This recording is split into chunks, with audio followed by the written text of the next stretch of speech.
Hello, everybody, and welcome back to Bomber Banter. It is round 12, FIONA'S forecast. It is the game v Brisbane up at the Gabba Thursday night.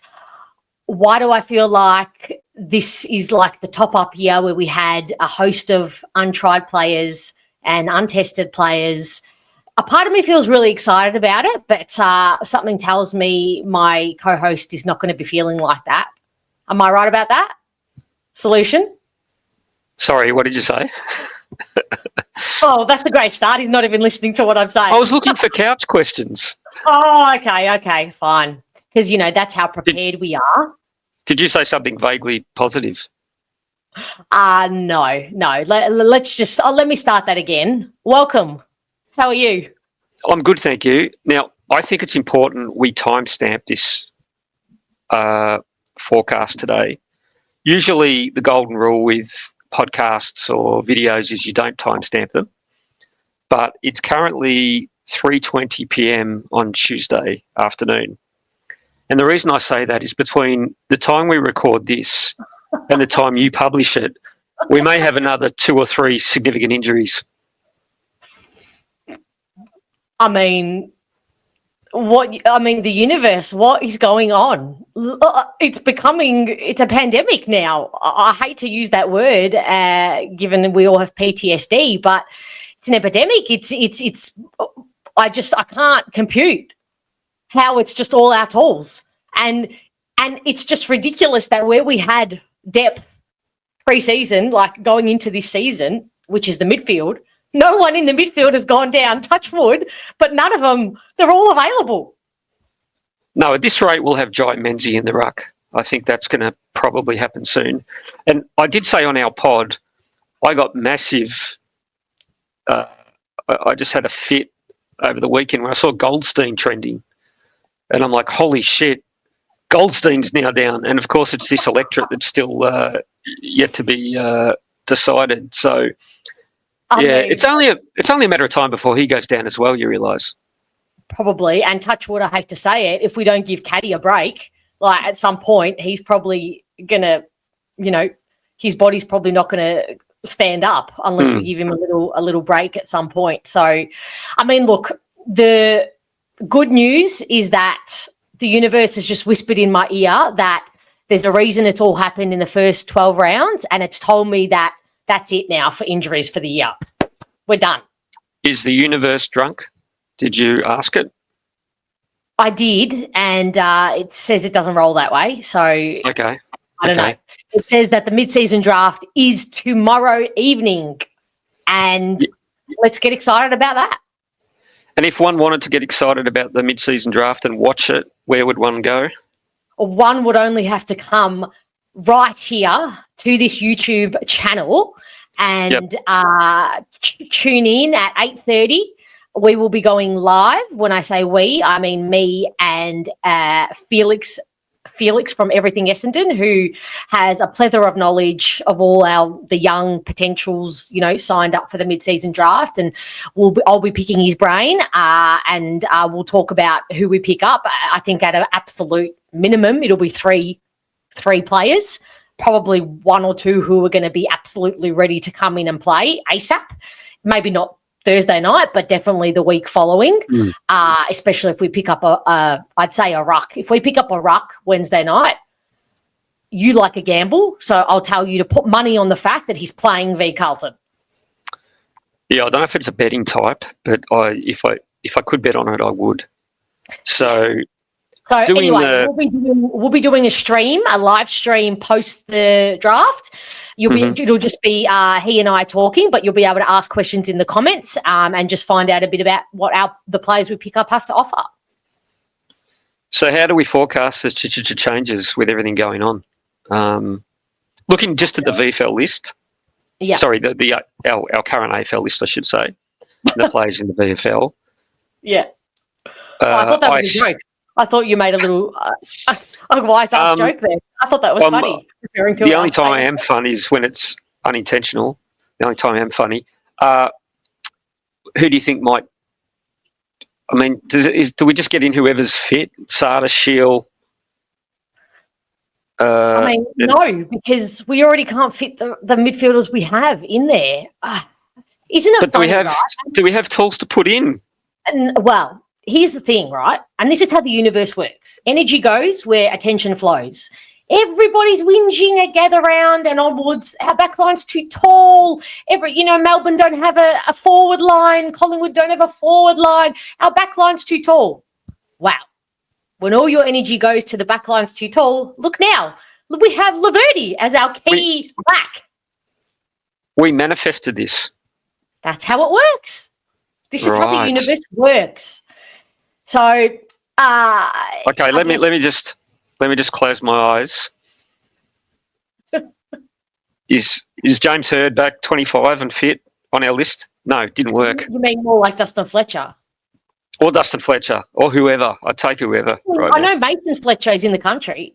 Having Cal from his, what's he play in the US? What's the NRL, NFL? What is it? NRL? Don't worry. American football, gridiron. American football, I know. But he is in the country. He was at the game last weekend, so maybe he can get a special dispensation to play up at the Gabba. No, look, with the changes, we already know one. Zach Johnson in, Ben Mackay out. Mm-hmm.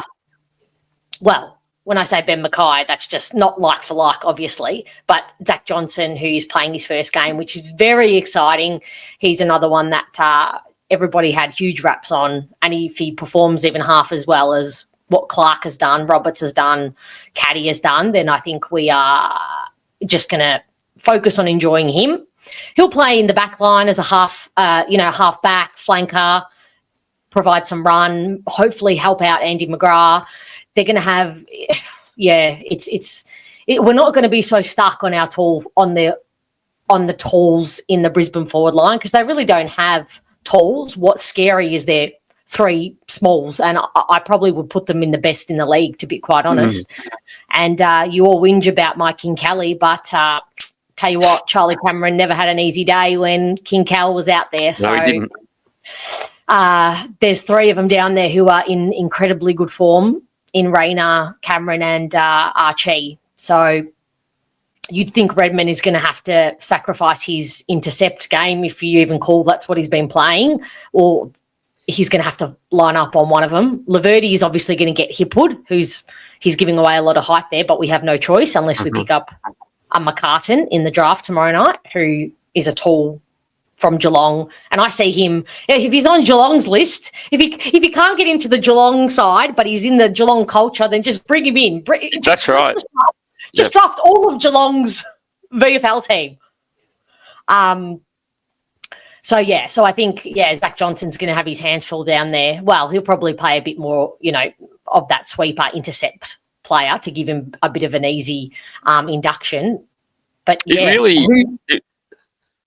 sorry, I was just going to say, it really is the joy of this season will be watching debutants or the second year player in particular, Caddy, flourish and blossom. And we saw that wonderful debut last Friday. Hopefully we see another great one this week, and that's really where I think the pleasure will come from this year, because as I said on our pod, we're about to go through the valley of the shadow of death.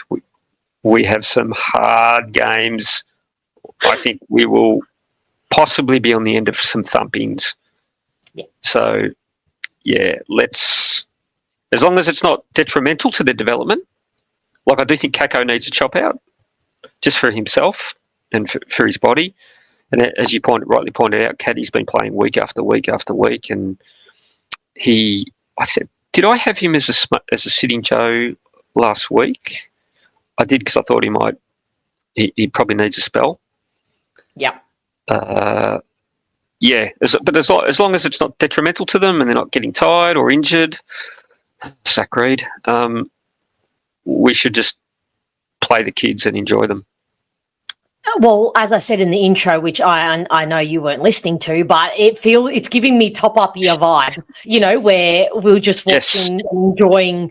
And you know what? Whilst they're going to be on the end of thumpings, and that's not great for the morale, you remember hearing your Tipping Woodies, your Merritts, your Orazio Fantasias come out of that year and talk about how many games they would never have played had all those players not been suspended. So they got a lot of games and a lot of experience under their belt and, exposure to elite AFL players on, travelling around the country. They're getting an induction faster than what we would have liked, but, they're getting responsibility and they're being thrown in the deep end, yes. But if nothing else, they'll get a bit of exposure to some games and know what to prepare for, know what they're going to have to go back to the VFL and work on, So, look, it's going to be, there's thumpings in our future, in our near future. That is without saying. But at the same time, it feels exciting because 2025 was not going to be our year anyway. So look at it this way, that we're getting some games and experience into some kids, probably more games than what they would have usually got. Potentially Archer Day Wicks comes back in this week for Langford, maybe, and he probably wouldn't have come in if Langford was still in. So he'll get a third game and maybe a fourth game. Probably wouldn't have done that. God knows, how we're going to cover tools. How on God's green earth are we going to cover Harry Mackay and Curnow next week? How? Laverty, bless. Yeah. Anyway, I'll tell you what, he's having a go, Laverty. He is having a go. He'll always will. He always will have a go. We know that with him. His job's just got bigger and his month just got bigger. So, he's going to have to dig deep and do the best he can. And I will say, he'd never strike me as one who I'd think of as a leader. But he is physical and he won't take shit from anyone. Yeah. And I think given the kids around him, that's definitely some value he can add. Just standing up. He and Redmond's another one. If some of these players start to get bullied by their opponents, particularly if guys start kicking goals, so I can see this Brisbane starting to run forward to the ball and just kicking goal after goal. Yeah. Having guys like Redmond and Laverde just to grab the jumper of their opponents and throw their weight around a bit is good to have. So it's interesting because what I predicted what we were gonna do when we had all those tools in our back line, in that force the opposition to kick long and high and bomb it on players' heads so we could intercept and mark it, which we did very well against Melbourne and Port Adelaide. Teams are now going to do to us, given that we've got a tiny back line. So they're going to force us, to kick. They're going to be forced to kick tall and long because they know that we have no aerial down there, presence down there. But they have a lot of... Langford could have gone back. Even guys like that aren't there. So anyway, Sitting Joe and Smoking Joe. I'm doing the smoking, yeah? Yep. All right, I'm going to give it to Laverde. I reckon he is going to say, you know what, it's on me.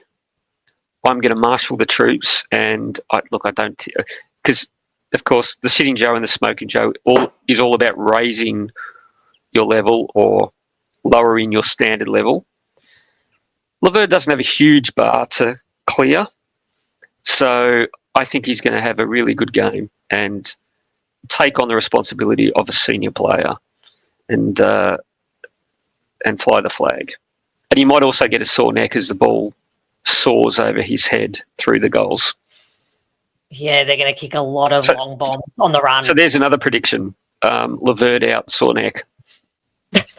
Oh, God. Yeah, pulled muscle. Yep. Yep. Oh, God help us. All right, Sitting Joe. Have we ever given a Sitting Joe and a Smoking Joe to the same player? Well, I think is that allowed? Of course. Oh, okay. They're my rules. Yeah, okay. I'm going to give Sitting Joe to Andy McGrath this week. I think he's going to have his hands so full, and they're just going to get the best of him. You know what I will say to his great credit? In the last Now, I've said this before, and then he's reverted to type. But in the last month, really, he hasn't given me the heebie-jeebies. Nice. Like I'm not white knuckling it and hiding behind the couch when he gets the ball and goes off for a run. Like I think he's been really good with his decision making and disposal. So, and again, he is a leader. He is a leader. I don't think necessarily on the field, but Andy McGrath is probably, I would guess, going to be important in the next month or two in just keeping the guys positive, focused, and gelling. And I'm not basing that on anything I've heard. It's just an assumption based on what I know about him and what I've seen in the past. Yeah, no, I think that's a good call. And this is my intention here is for the universe to listen and complete opposite Mozzet, because he has done, historically quite well when shutting down a player. That's one of his strengths, to be quite honest. So he will go to work on Charlie. He'll get the Charlie Cameron matchup, no doubt. Pryor will probably get Archie, and then Rayner, Redman, I would say.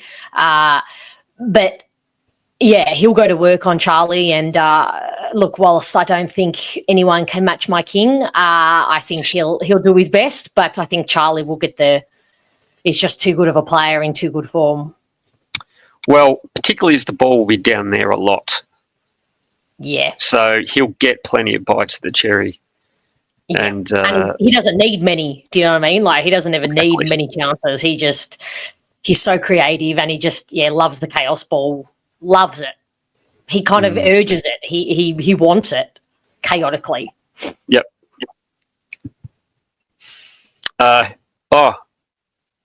We didn't say Houdini, by the way. Yes, actually. Can we give a Houdini? We can't, can we? Oh, who did the Henneman go to? I forgot. I did listen. Oh, so you clearly listened. I did hear you tell me that this jersey right here was one that I bought, and you didn't believe me that it's signed and was a gift from Courtney Dempsey. But I'm here to tell you, sir, that it absolutely is. Okay, but I didn't quite remember. We gave it to, at the moment... Archie. At the moment, there's two Archies on the list. There's good Archie and there's bad Archie.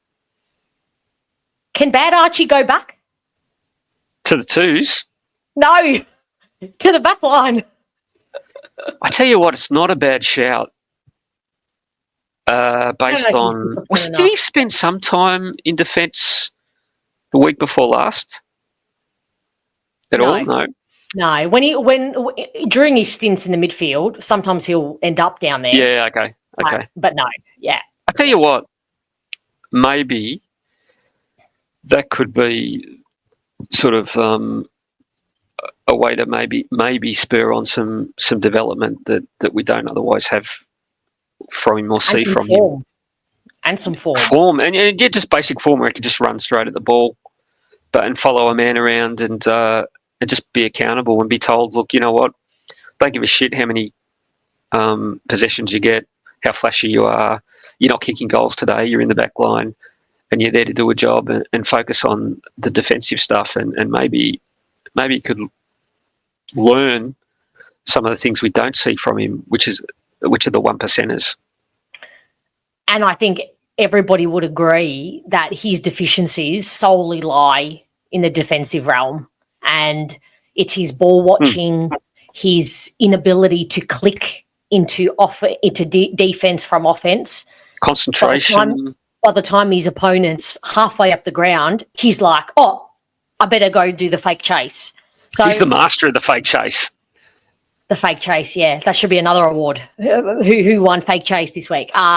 But yeah, no, I think is this a way that we could improve his defensive mindset, because when you're lining up on someone, or even if I know they're going to try and play zone defense and zone football, but you have to be really switched on. You have no choice because your aim is no longer putting the ball through the big sticks. It's to stop someone putting the ball through their big sticks. So you don't have a choice. Is it a way to trick his mind into into thinking more defensively. And I know people are going to yell at me and say, well, he's not there to defend and blah, blah, blah. He's a spark player. He goes into forward line and kicks goals, and that's not, but look at what Stringer did what happens when you carry a player like that.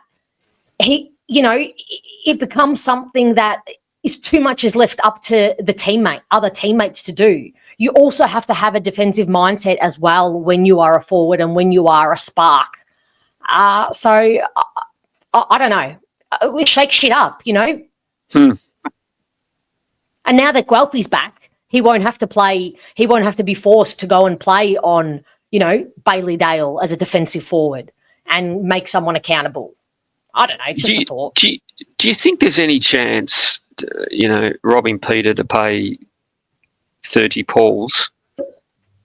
We might just try some harm minimisation, as they call it in the drug and rehabilitation space, and just put Nick Martin back there, almost loose, and just say, look, let's just try and stay in the game, basically, and not get thumped. I think so. I think late, if it's looking like if a blowout is, I'm talking beyond 90 points or beyond 80 points, whatever the threshold is in Brad Scott's mind, because at some point you have to do that to kind of keep them to keep their heads up, because beyond 90 points and their heads are, are going to drop, and it's going to be hard for Merritts and Martins and, your leaders to keep them, running on top of the ground. So I think at the later stages of the game, I think there's, no choice but to do that to stem some of the bleeding. There's only so much the wound can bleed before you got to just put a covering over it, and we're going to bleed. We're playing the Premiers and they've just come into good form, of course, at home.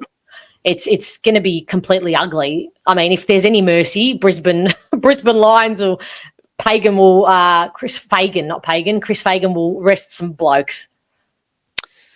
No, it's going to be uglier than this forecast when you hit 1,000 subscribers and I take off the mask. Now, moving to predictions.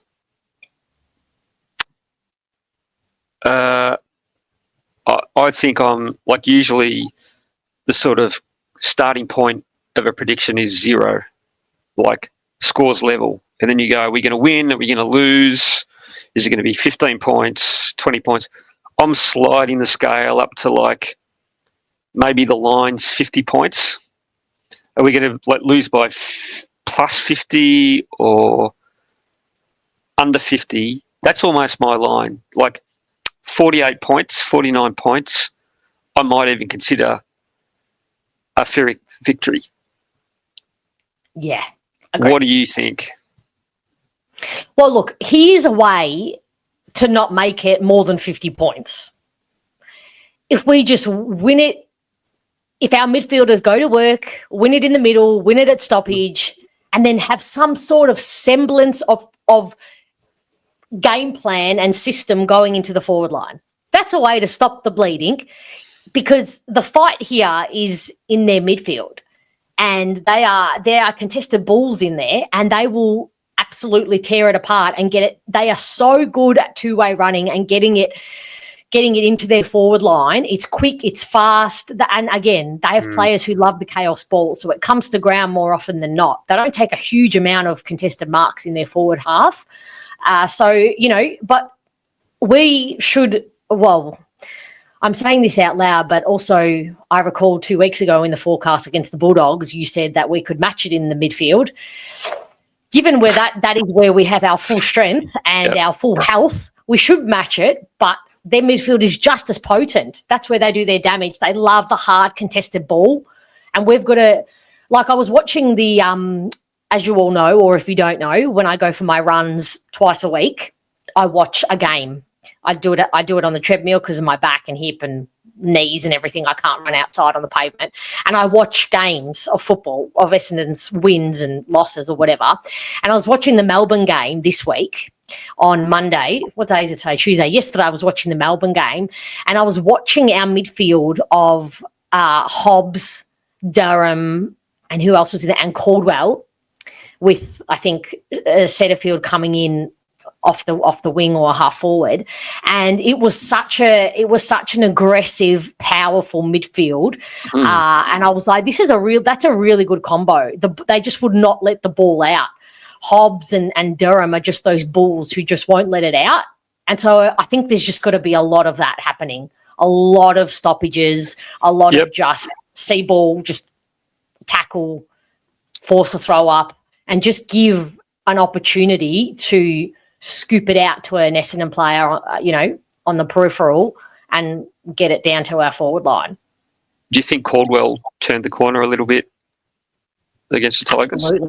Yeah, absolutely. Back to, doing what he does best, tackling, ferocious energy, unconditional running, and so he'll go to that next level again on Thursday night, which is fantastic. And Setterfield, who I spoke about in the post-replay review, is just, absolutely killing it this year. And I'm really happy for him that his body's right and holding up, because he's just no muss, no fuss player.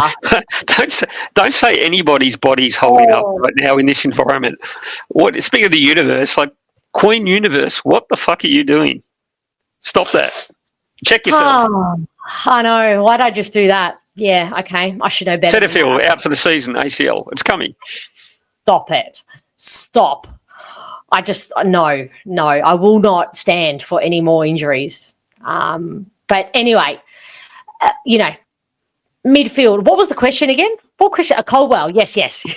back to his best. So I guess just expanding on your point, like if Caldwell is back to his best, and he's that two-way, archetypal two-way midfielder, and then everyone can just in that area of the field can just lift and play somewhere near their best footy, and we can even gain the ascendancy in the middle, then it gives our defence the best chance to, again, harm minimise, and our forwards the best chance to maybe kick a score that's respectable.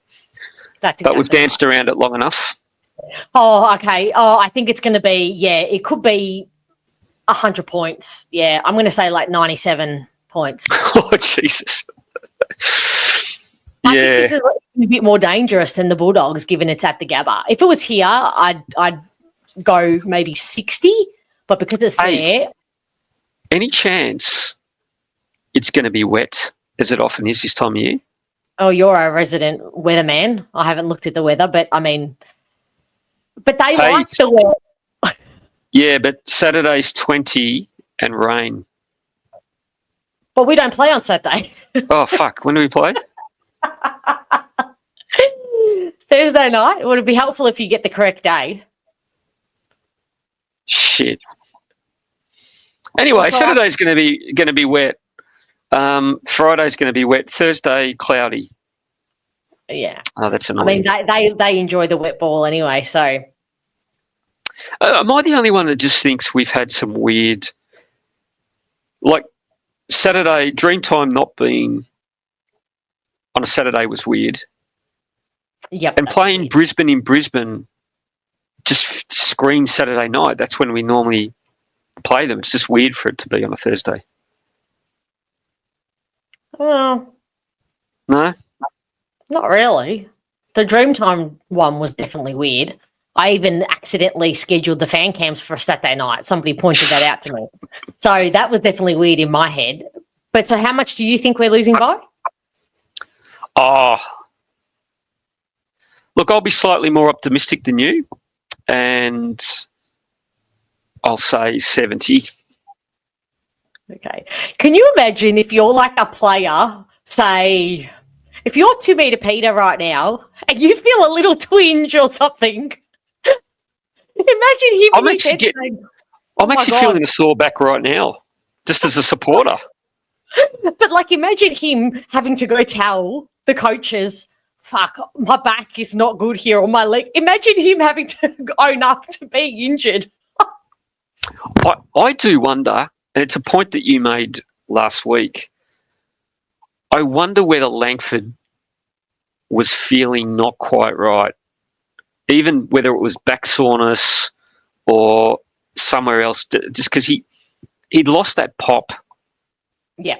that he had. Not that he's a quick player, but he was good off 5 metres, good off the mark, good anticipation. And to your point, he might have been worrying about it, whatever. I do wonder whether he just thought, I've just got to ignore the pain and keep working through, and that might have contributed to what ultimately happened. I could be wrong. Potentially. I think I did mention that he manifested it in some way in the post replay review, or one of the edits I did. He did look worried about his body, and sometimes that connection between body and mind, it's the strongest one there is. And if there is conflict, something will kind of go pop. And it certainly didn't come as a surprise to me, like Zach Reid once did. All right. Anything else on the game before we move to Fiona's famous couch? I mean, no, just lock in and just everyone just watch it with your eyes on the kids and any positives you see in them and nothing else. You're not going to be able to dissect the system, dissect the game plan. You're not going to be able to do that, because there's going to be some Holy Marys that Brad Scott's going to have to bring in, because he doesn't have the players at his disposal. He doesn't have, players, to do what he wants. And we need to, you're 100% right. And far be it from me to tell other supporters how to feel. No. But what we do not need this week, next week, for the next month, the remainder of the year, is complaints about why has Brad Scott not played player A in the back pocket, or player B at half forward flank. Brad Scott needs to go. Like, just understand where we're at. And I think as a fan base, we may need to lean on humour. We may need to lean on, the big picture, all those things, but let's not just lose our shit. Yeah. And that's coming from me. I've lost my shit many, many times. Yes, the resident negative Nigel. No, I think that's again, we're not telling people how to feel, but there's a very clear reason why we're going to be getting smashed.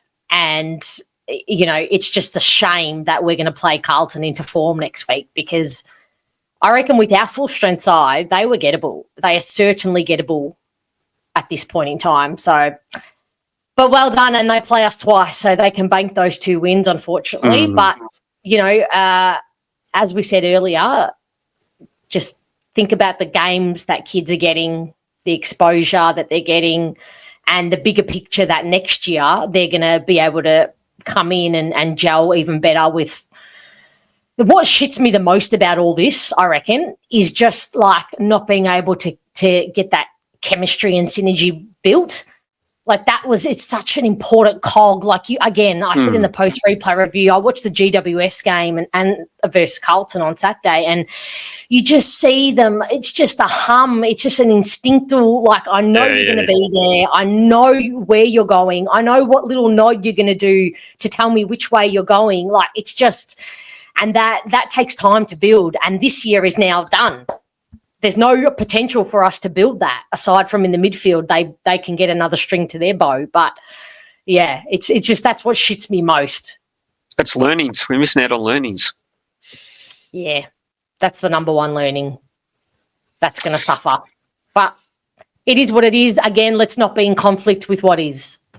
Correct. All right, couch question. Okay. So just for new listeners or watchers, this is where we have people submit a question to Fiona's couch, and you virtually or metaphorically sit down on the couch and we'll try and solve your problem. Weird one today. Really weird one. Okay.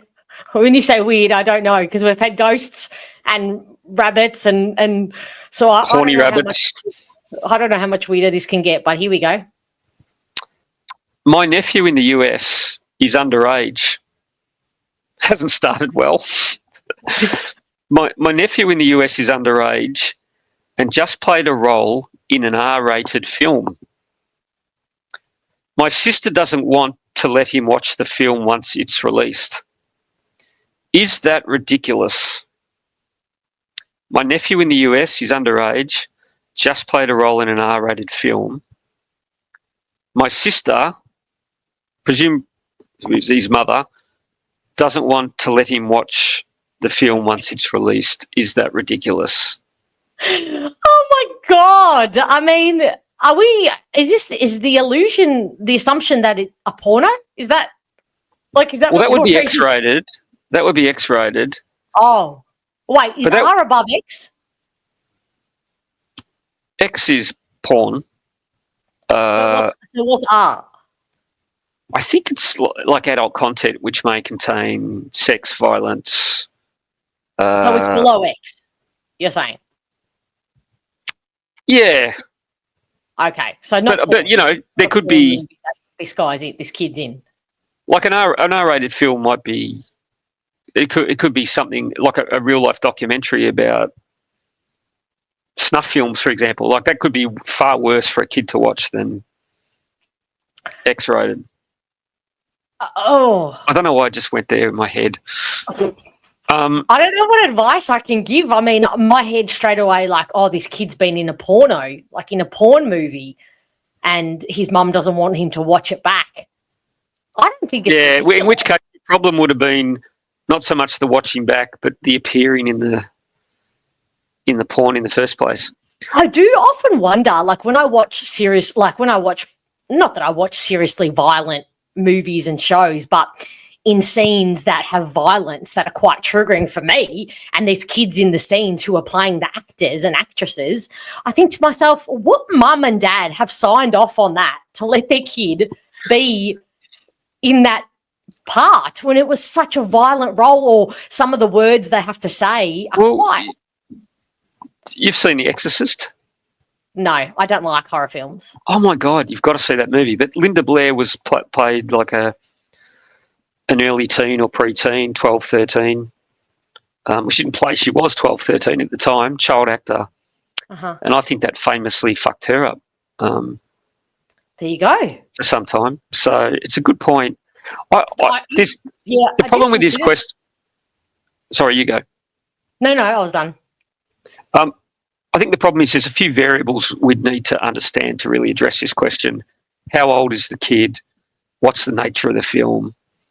And if they're 16, I can tell you, doesn't matter what's in this R-rated movie, their mates have showed them far worse things on their phone.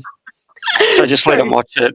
If they're 12 or 9 or 10 and highly impressionable, and this is a violent movie, that would be an issue. But my advice would be, I know, it's great being an uncle. I'm an uncle. It's even better being bad uncle. That's mum's call. If mum knows her kid, and listen to mum, would be my advice. Yeah. My first instinct straight away when you read the question was, no. I don't think it's ridiculous. I think it's fair enough if the mum doesn't want to let him or her rewatch an R-rated violent movie. I think that's fair enough. But if he's underage and mum had to sign off on him or her doing the role, is that just as bad? Unless the role there was nothing wrong with the role and they just played a kid in a diner or something. If they didn't do anything, I guess that's fine. Yeah, that's fine. Yeah. No, I don't think that's anything ridiculous. And as you say, I think it's mum. Yeah, probably 16. Yeah, you probably think. Because 18 is considered underage there, isn't it? No. When do they get to drink?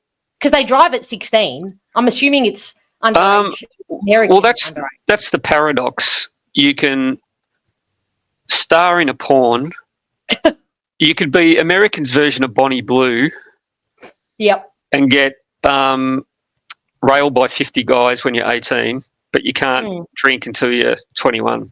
21, that's it. And I would argue if you've been in that sort of porn, you deserve a drink. Yeah. Speaking of her, she's lost the bloody plot. She's getting arrested, getting kicked out of soccer games. She got arrested. She got arrested. She got arrested at a school for inappropriate action with, who Lord knows what they were doing in the janitor's closet there. But then I just saw that she got arrested at a soccer game for going down on someone in the crowd. Anyway, we have ventured way off topic here. I'd argue Bonnie Blue never had the plot. But that's true. Yeah. God knows what her childhood was like, because I think the writing's on the wall there. I could dissect her childhood. For this could be a series on YouTube that I do, dissecting her childhood. Yes, and what I like now is, on the bottom of YouTube when you put up a video and it says people featured. Yes. At the bottom of this video will now be people featured. Bonnie Blue. I'm going to have to should I cut this bit out, or am I going to have to write? I have to write the fact. No, you can't. This is the couch. This is where the couch takes us. It takes us to some varied and strange places. That was a very strange question. Wow. Thank you for keeping us on our toes and keeping the couch on its toes, because that was interesting. Yeah. So if you'd like to submit a question to Fiona's Couch, go to Fiona's Twitter handle and it's in the description. Go to Not Gonna Lie and you can anonymously post whatever question you like. Like this one. Very weird. But we like it weird better. It's more interesting for us. Correct. Not that I feel like I helped much, but anyway, we were entertained. So that's what matters. No, we might feel like Bonnie Blue at the end of the game. Oh, yes. All right. Well, it's not going to be fun, but we're going to watch some kids and some newbies, so that's the main thing. Well, thank you, Solution, for your... No worries, Fiona. Peace out. Tonight. Have a great afternoon, and I'll talk to you during the week. Done. Have a good one. Bye.